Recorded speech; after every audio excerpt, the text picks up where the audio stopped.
नैहर में गलती जवन हम कईनी ए राजा सच सच तोह से बतईनी सही कहतनी।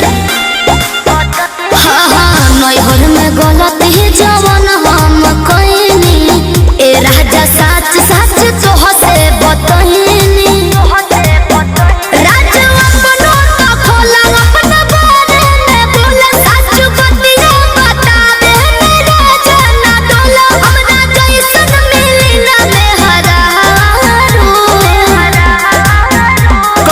पिछला जन्म के कर्म कइले बारू एहो कइले बारू तबे हमरे हाँ तबे हमरे नियन मरद पइले बारू तबे हमरे नियन मरद पइले बारू।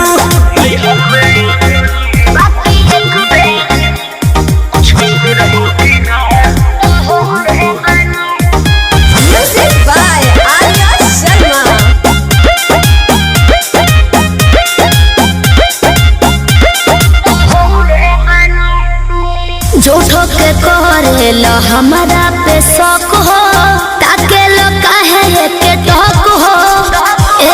झूठो के करेला हमारा पे शौक हो ताके लो काहे के टोक हो।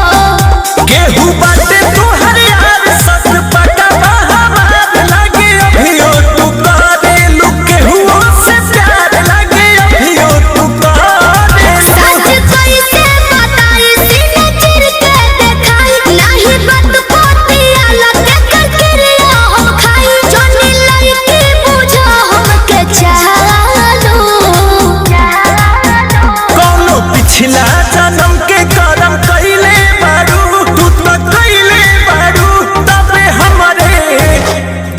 हमरे नियन मरद पइले बारू तबे हमरे नियन मरद पइले बारू। नमस्कार प्रणाम भैया लोग, आप लोग के छोट भाई अजय राजा।